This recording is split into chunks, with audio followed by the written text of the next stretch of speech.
শবে বরাতের নামাজ কত রাকাত, কিভাবে পড়ব?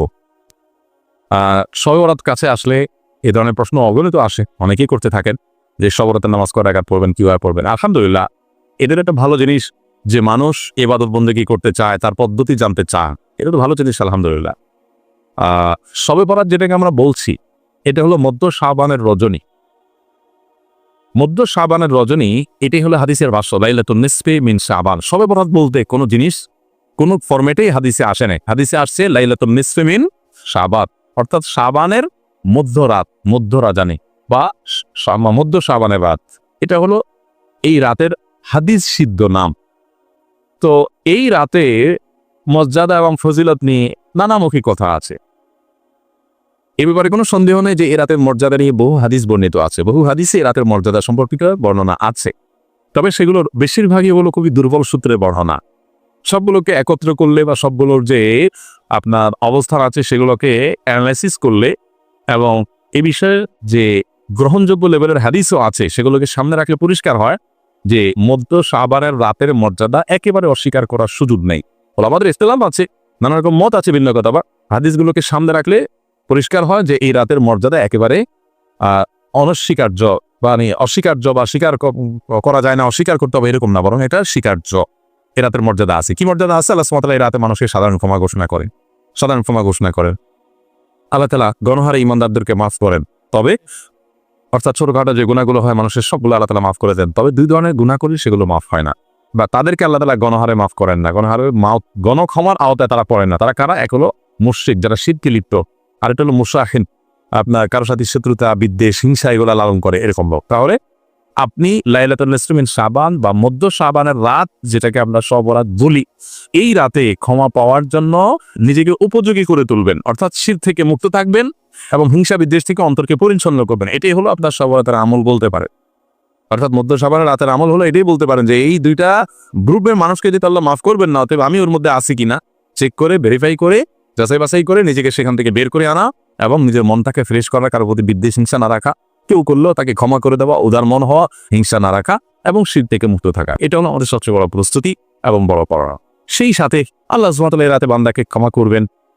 আমি সে ক্ষমা লাভের আশায় যদি আমি নিজস্ব উদ্যোগে আল্লাহর কাছে দোয়া ইবাদত বন্দেগী করি, সেটা আমার করার সুযোগ আছে, কিন্তু সেটাকে এই রাতের আমল হিসাবে যেই ফরম্যাটে আমাদের সমাজে এস্টাবলিশ করা হয়েছে, হাদিসে আসলে এটাকে এইভাবে গুরুত্ব দেওয়া হয়নি।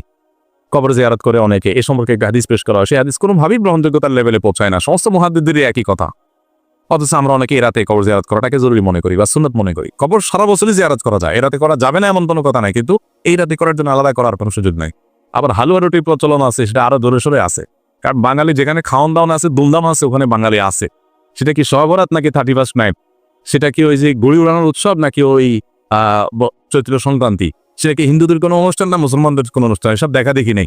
বাঙালি ফুর্তি প্রবণ একটা জাতি, যেখানে ফুর্তি আছে বাঙালি সেখানে আছে। সেটা যে ধর্মের নামে হোক, সেকুলার হোক, অন্য কিছু হোক, ফুর্তিতে বাঙালি আছে, বুঝুকে বাঙালি আছে, উৎসব বাঙালি আছে, বিবেক বিবেচনা বোধ কাজ করে না। এই যে Saint Valentine's Day, Saint Valentine's Day নিয়ে এই বছর বিবিসি বাংলাতে একটা রিপোর্ট হয়েছে।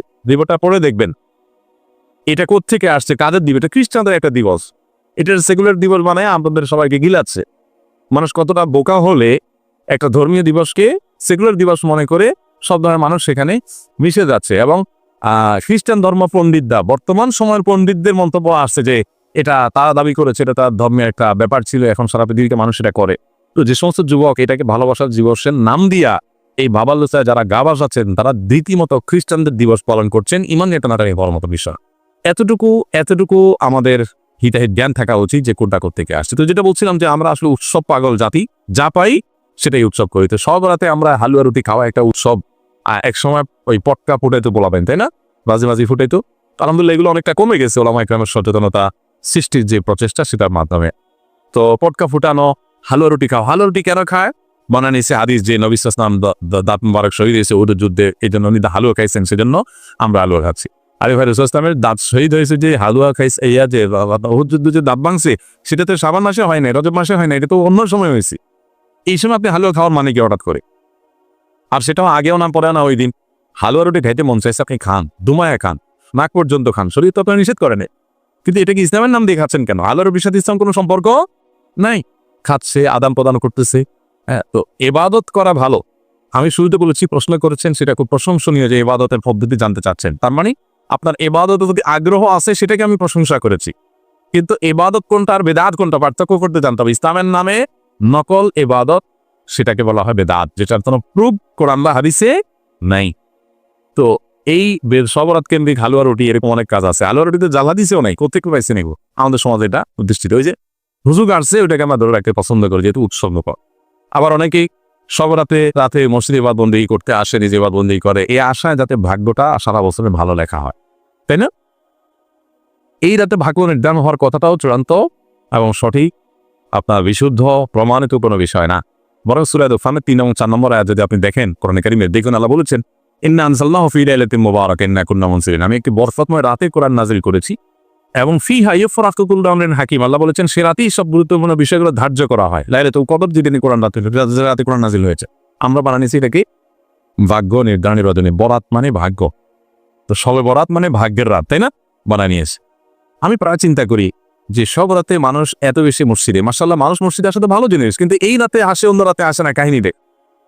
তো পরে দেখলাম যে কাহিনী হলো মানুষ মনে করে এই রাতে আসলে একটু কান্নাকাটি করে আল্লাহর সাথে একটু মাপটাপ চাইটা এই চান্স যদি ভাগ্যটা ভালো করে নেওয়া যায় তাহলে সারা বছর তো নামাজ কালাম আমার দরকার নেই, বেঁচে গেলাম, এক রাতে নিজেরটা করে নিলাম। দুনিয়ার মানুষের চোখে দলে দেওয়া যায়, আল্লাহকে তো দলে দেওয়ার সুযোগ নাই। আল্লাহ রাব্বুল আলামিন সবকিছু জানে, সবকিছু খবর রাখে। ভাগ্যে ভালো কিছু যদি চান সারা বছর ভালো ইবাদত বন্দি করবে। আপনি ওই এক রাতে ইবাদত বন্দি করে ভাগ্য লেখাই ফেলবেন আর সারা বছর নামাজ কালাম পড়লেন, এটা তো হতে পারে না। এই জন্য লাইলাতুন নিসফি শাবানের মর্যাদা যতটুকু আছে ততটুকু আমরা অবশ্যই বিশ্বাস করব, ধারণ করব, চেষ্টা করব, কিন্তু কোন অবস্থাতে এটাকে কেন্দ্র করে আমরা কুসংস্কারে বিশ্বাস করব না, বাড়াবাড়ি করব না, ছড়াছড়িয়ে পড়বো। আল্লাহ তাআলা আমাদেরকে সমন্বয় করতে দান করুন। তাহলে মূল প্রশ্ন উত্তর কি দাঁড়ালো? এই রাত উপলক্ষে বিশেষ কোনো নামাজ, বিশেষ কোনো পদ্ধতির কথা কোরআন হাদিসে কোথাও বর্ণিত নাই। আমাদের অনেকের সব রাতের নামাজ বলতে এত রাকাত, প্রথম রাকাতে অমুক সূরা এতবার, কুল হুয়াল্লাহ এতবার, তমুকটা এতবার, এরকম বিশেষ পদ্ধতি আমরা বিভিন্ন পুস্তকে পাই, তাই না? এগুলো একটাও কোনো অথেন্টিক না, এবং একটারও কোনো কোরআন হাদিসে কোনো সোর্স নাই, কোনো প্রুফ নাই, কোনো প্রমাণ নেই। যার কারণে কোনো বিশেষ পদ্ধতির নামাজের নির্দেশ সব রাতে আমাদের ইসলাম দেয়নি।